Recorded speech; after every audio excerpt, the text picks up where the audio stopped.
توفیق سے ہے۔ یہ فرق ہوتا ہے کافر میں اور مسلمان میں۔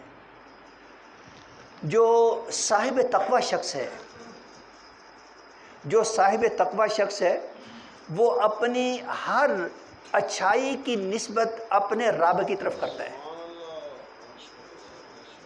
یہاں تک وہ کہتا ہے کہ یہ جان دی ہوئی اسی کی تھی، حق تو یہ ہے کہ حق ادا نہ ہوا۔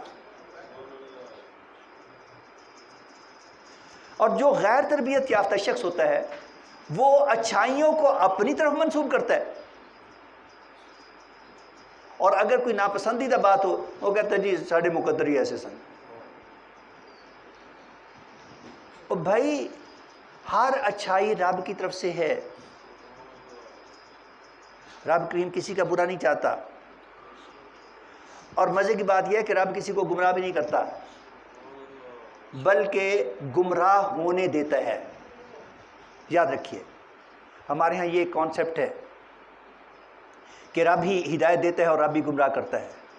رب کریم ہدایت دیتا ہے لیکن رب کریم گمراہ نہیں کرتا۔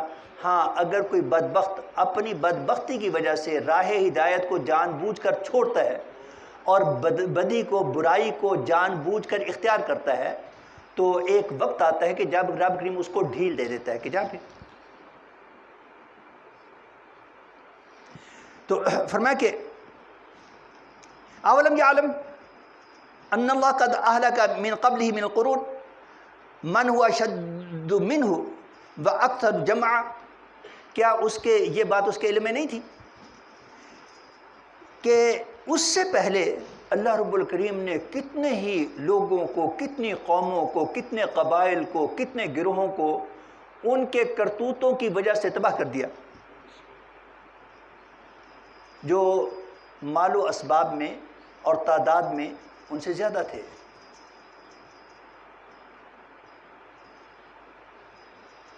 تاریخ بھری پڑی ہے اس بات سے۔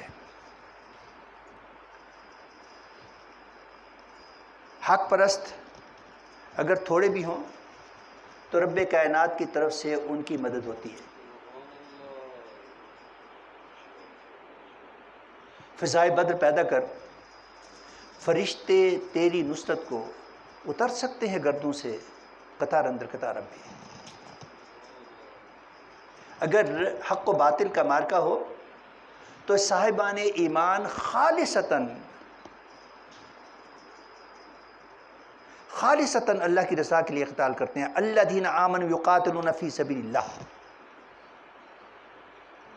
جو صاحبان ایمان ہیں ان کا قتال، ان کی جنگ، ان کی ساری کوشش وہ ساری کی ساری اللہ کے لیے ہے۔ ان صلاتی و نسکی و محیای و مماتی للہ رب العالمین، یہاں تک کہ زندگی کے جتنے پہلو ہیں وہ سارے کے سارے، نماز ہو، قربانی ہو، جینا ہو، مرنا ہو، فرمایا کہ یہ سارے کا سارا اللہ رب العزت کے لیے ہے جو سارے جہانوں کا پروردگار ہے۔ یہ شان ہے مسلمان کی۔ اور جو غیر مسلم ہیں یا مسلمانوں میں غیر تربیت یافتہ ہیں، اب مسلمانوں میں بھی کئی طبقات ہو گئے ہیں۔ نبی رحمت نور مجسم صلی اللہ علیہ وسلم فرمایا کرتے تھے کہ والدین اپنی اولاد کو حسن تربیت سے بہتر کوئی چیز تحفہ نہیں کر سکتے۔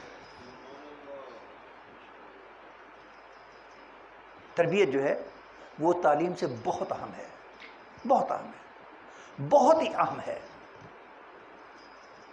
تمام انبیاء کرام علیہ السلام کا ایک منصب تربیت تھا، اور یہ جو ہمارا کبھی خانقاہی نظام ہوتا تھا نا بزرگوں کا، وہ در حقیقت نظام تربیت تھا۔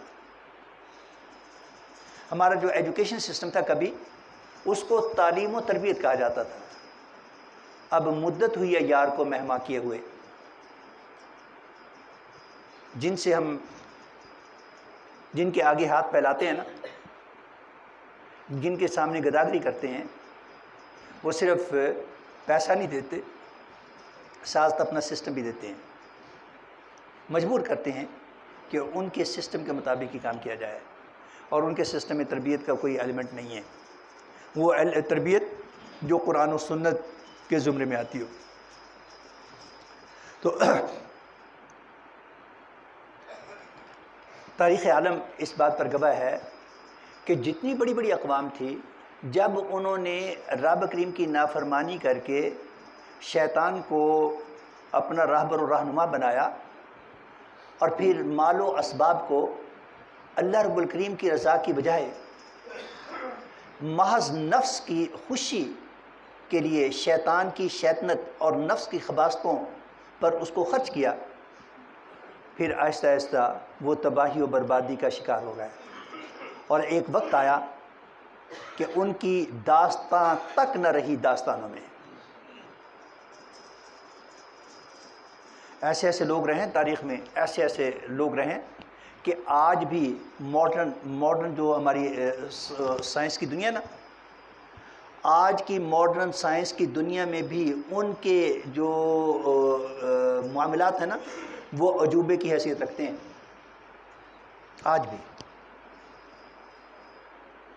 حالانکہ سائنس نے بڑے کمالات دکھا دیے ہیں. اہرام مصر جو ہے نا، جو صدیوں پہلے، ہزاروں سال پہلے تعمیر ہوئے تھے، آج بھی عجائبات دنیا میں ان کا شمار ہوتا ہے. کیسے کیسے لوگ رہے ہیں، کیسی کیسی اقوام رہی ہیں، اور کس طرح ان کو نیست و نابود کیا گیا. اس کے برعکس جو خوش نصیب اللہ کی رضا کے لیے کام کرتے ہیں،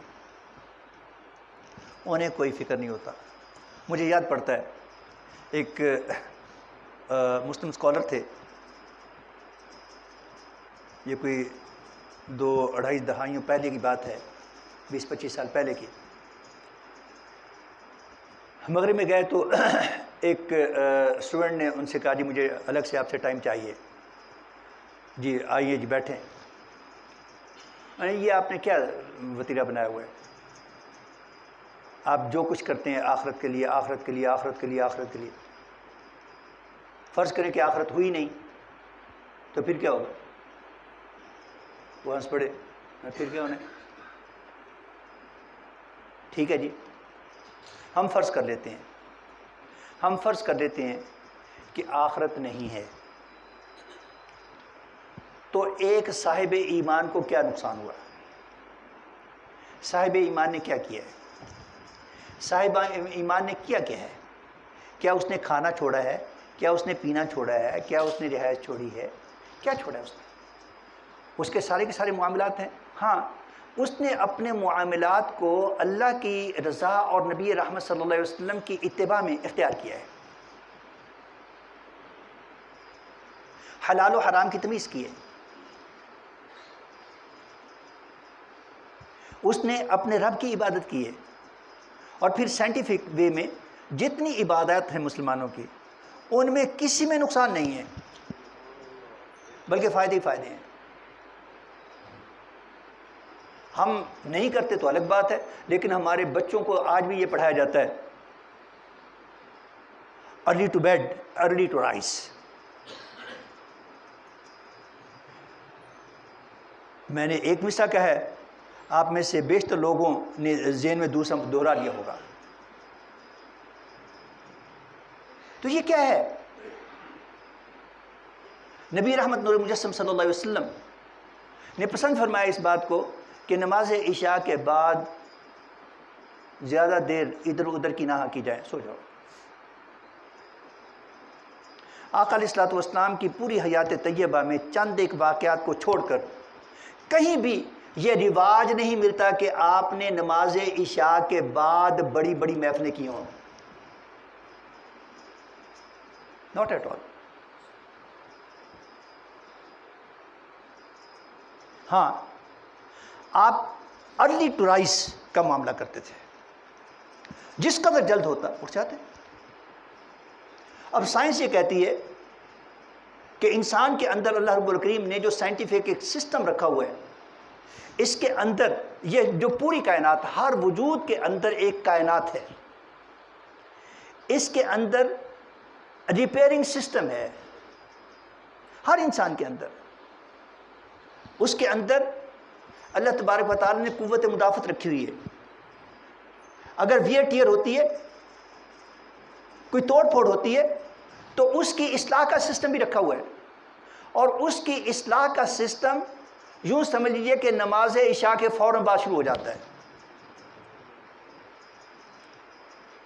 اور جس قدر انسان جلدی سوئے اس کی اگر کہیں کوئی ویئر ٹیئر ہوئی ہے اس کی ریپیئر اتنی ہی جلدی ہوتی ہے، اور بلا وجہ جاگتا رہے اور جب جاگنے کے وقت ہو جائے تو سو جائے، تو پھر جو سوتا ہے وہ کھوتا ہے، اور وہ کھوتا صرف اردو کا نہیں ہے بلکہ پنجابی کا بھی ہے۔ علماء کرام نے، آپ کو بتا دوں، علماء کرام نے گناہ قرار دیا ہے، کان کھول کر سن لو، سارے کے سارے بڑے چھوٹے، نبی علماء کرام فرماتے ہیں کہ نماز فجر کی جب اذان ہو جائے تو دانستہ طور پر سونا گناہ ہے۔ اپنے بچوں کو بھی جا کر بتانا، اپنے اہل و عیال کو بتانا جا کر، اگر انہیں برا بھلا کہنا ہے بے شک مجھے کہہ لیں، میرا نام لے کر بتا دینا۔ علماء کرام فرماتے ہیں کہ نماز فجر کی اذان جب ہو جائے، سحری کا وقت ختم ہو جائے، تو پھر دانستہ طور پر سونا وہ گناہ ہے جب تک سورج طلوع نہیں ہوتا۔ جب تک سورج طلوع نہیں ہوتا تب تک بلا وجہ دانستہ طور پر سونا گناہ ہے۔ ادروائز وہ وقت اتنا قیمتی ہے، اتنا قیمتی ہے، اس میں اگر سائنٹیفک وے میں دیکھیں جتنی پیورٹی ہوا کی، آکسیجن کی اس وقت ہوتی ہے نا، جتنی ریشو وہ اس کے بعد نہیں ملتی۔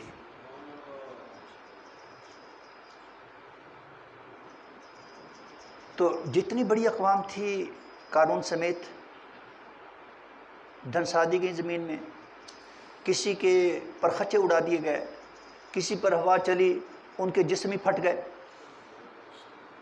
کسی پر پانی کا عذاب آیا بہا کر لے گیا یا ان کو غرق کر دیا گیا، کسی پر پتھروں کا عذاب آیا۔ جس رب نے ان کو نیست و نابود کیا نا، اس کی تبدیلی نہیں ہوئی، اس کو کسی عدالت نے ڈسکوالیفائی نہیں کیا، نہ کوئی کر سکتا ہے، نہ کوئی کر سکتا ہے۔ وہ ہمیشہ سے ہے، ہمیشہ رہے گا، وہ حی و قیوم ہے، اور اس کی قدرت کو کوئی چیلنج نہیں کر سکتا۔ جس نے اس وقت کیا تھا آج بھی کر سکتا ہے، اور یہی پوزیشن حق پرستوں کی ہے۔ جس رب نے بدر میں نبی رحمت صلی اللہ علیہ وسلم کے غلاموں کی مدد کی تھی، یہاں پر موجود ہیں، ایسے اس وقت بھی موجود ہیں وہ سپاہی اس وقت کے کہ جنہوں نے 65 کی جنگ لڑی۔ کیسے کیسے واقعات ہوئے 65 کی جنگ میں، کیسے کیسے غائبانہ مدد کی گئی رب کائنات کی طرف سے اہل ایمان کی۔ اور میرے ملنے والوں میں جو اس میں ایٹامک انرجی کے لوگ ہیں، وہ کہتے ہیں کہ ہم سے کئی مرتبہ ایسا ہوا کہ جب ہم کام کر رہے تھے تو ہم رک گئے، کچھ بھی سامنے نہیں تھا، لیکن اللہ تبارک و تعالیٰ نے غیب سے ہماری مدد کر دی۔ یار وہ قادر مطلق ہے، جس نے پہلے کیا اب نہیں کر سکتا۔ تو اللہ تبارک و تعالیٰ ہمارے حال پر رحم فرمائے، ہمیں اپنی رضا اور اپنے محبوب کریم علیہ الصلوۃ والتسلیم کی اطاعت میں، اتباع میں زندگی بسر کرنا آسان فرمائے۔ وآخر دعوانا ان الحمد للہ رب العالمین۔